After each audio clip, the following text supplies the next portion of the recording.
Chicken curry చేసి పెడతానో లేదో మా వాళ్ళకి 2 సార్లు ఉల్లిపాయలు వేయించాను, మాడగొట్టాను. మనిషిని మాత్రమే ఇక్కడున్నా, నా మైండ్ ఎక్కడో ఉంది. పాపం నా పరిస్థితి అర్థం చేసుకొని మా ఆయన వంట చేయొద్దు, చికెన్ ఫ్రిడ్జ్ లో పెట్టేసి రేపు వండుకుందాం, ఫుడ్ ఆర్డర్ పెడతా అన్నారు. కానీ నేను వినలే, చేస్తున్నా. అసలు ఏం జరిగిందంటే చెప్పుకోలేను, ఎందుకంటే ఇది సోషల్ మీడియా కదా, ప్రతిదీ షేర్ చేసుకోలేను. ప్రతి యూట్యూబర్స్ కి బ్యాడ్ కామెంట్స్ తో తలనొప్పి, కానీ నా కథ వేరు. మీ అంత సపోర్ట్ గనక నా వాళ్ళు చేస్తుంటే నేను ఎప్పుడో సక్సెస్ అయ్యేదాన్ని. పోనీ సపోర్ట్ చేయకపోయినా పర్వాలేదండి, నేను పెట్టే వీడియో వాళ్ళ గురించి అని నన్ను పురుగు కన్నా హీనంగా తీసేస్తారు. నా మనసులో చాలా బాధ ఉన్నా అది ఎప్పుడు కనపడకుండా కష్టపడుతూ నా ఫ్యామిలీని చూసుకుంటూ వీడియోస్ పెడతాను. అప్పుడప్పుడు చాలా రేరు నా మనసులో బాధ తట్టుకోలేక వీడియో రూపంలో వస్తాయి. అది ఎప్పుడో ఒక్కసారండి, నేను కూడా ఒప్పుకుంటున్నా. మీరు ఎంతమంది చూస్తున్నారు కదా, నా లోపల మనసులో బాధ మీకు ఎప్పుడైనా క్లారిటీగా ఏదైనా చెప్పగలిగానా?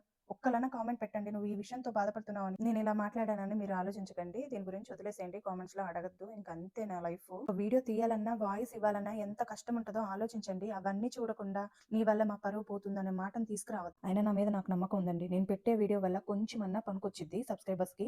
ఒక్కసారి నా కామెంట్స్ చెక్ చేయండి, అందరూ ఎంత సపోర్ట్ చేస్తారంటే అక్క, వదిన, కూతురు, చెల్లి, కోడలు ఇలాగే ఫీల్ అవుతూ మాట్లాడతారు. అంతకన్నా నాకేం కావాలి? వీడియోస్ కోసం నన్ను నేను క్రియేట్ చేసుకోలేదు. నేను ఎలా ఉంటానో, ఎలా ఆలోచిస్తానో జెన్యూన్ గా నా వీడియోస్ అలాగే పోస్ట్ చేస్తాను.